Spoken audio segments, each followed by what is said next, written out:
Pablo Huerta's Family Project. Hello, what is your name? My name is Dora Ifalushi and I'm Pablo's grandma. Where were you born? I was born in Budapest, Hungary. On what side of Budapest? I was born in Pest.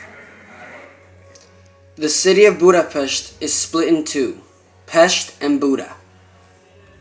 Pest is the civilian side, and Buda is where everyone goes to work. How old were you when you left Hungary, and why did you leave Hungary?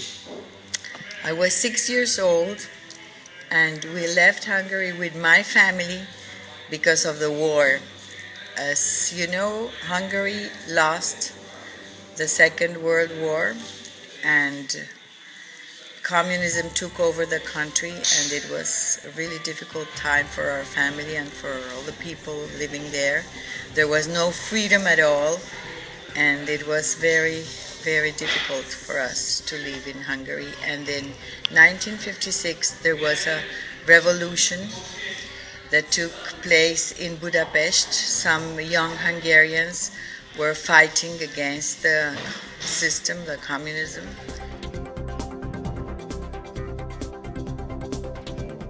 Why did the revolution start? Because the people in Hungary were not happy with the system. There was no freedom at all.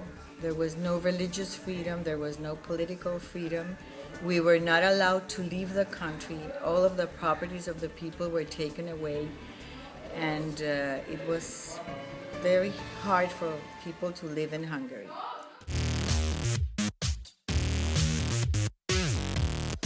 Why was it especially difficult for your family?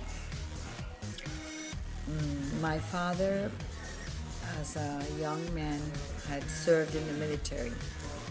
And after we lose the war, he was taken as a prisoner.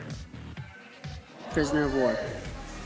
He was taken to Russia as a prisoner of war.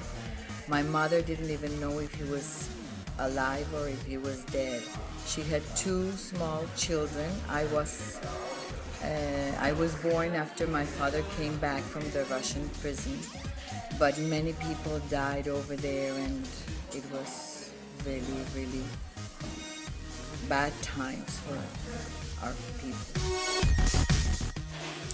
This is a picture of Hungarian soldiers in early 1950s.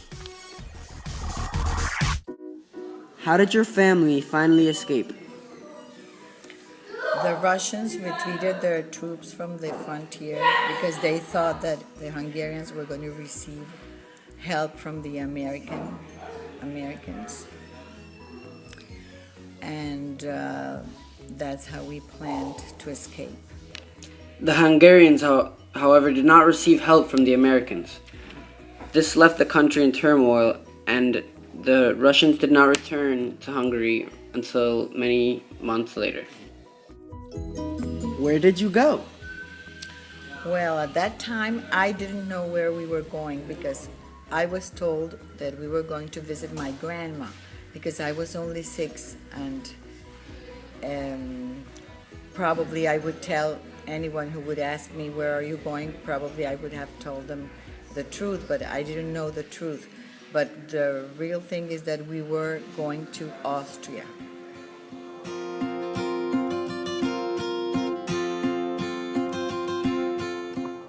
We were received there by people who were helping the Hungarians. There were houses for the Hungarian refugees all over the world.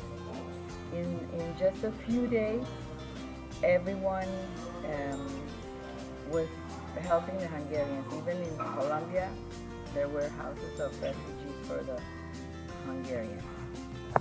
And that was really funny because it was the first time I was offered a banana.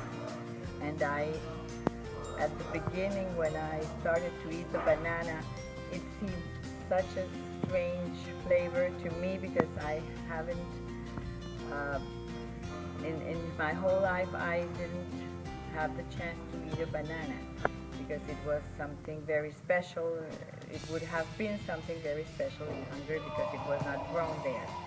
But I didn't like it at the beginning. I really thought it was not good, but then now I love bananas.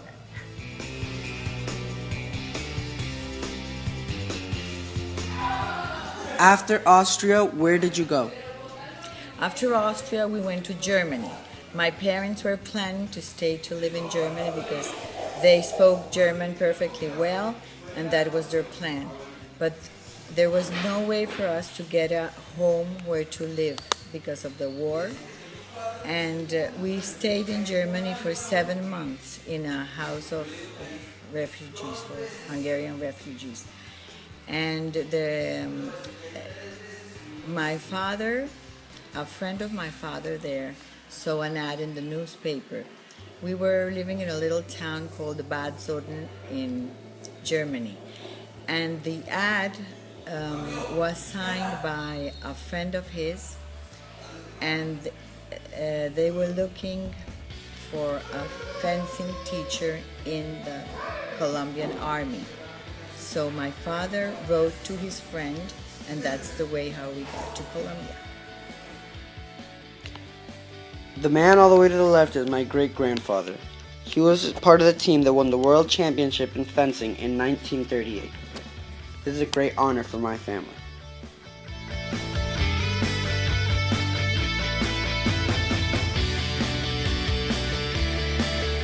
Once you arrived in Colombia, what did you and your family do? Well, my father got a job. He was happy, but the thing is that none of us knew a word of English nor Spanish. I mean, no Spanish, but nor English either. So it was difficult for us because we had to learn, and especially for my parents, because we as young children, it was easier for us. But my sister and I, we entered a bilingual school in Colombia run by American nuns.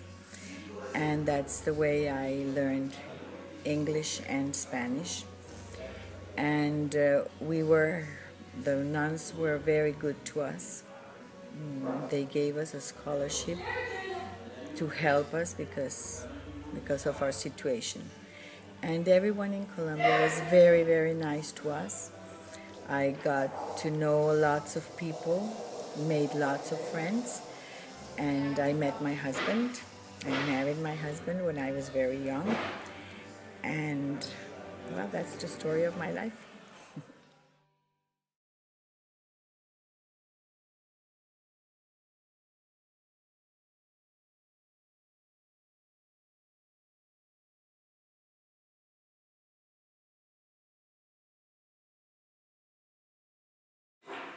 Thanks for watching, everybody.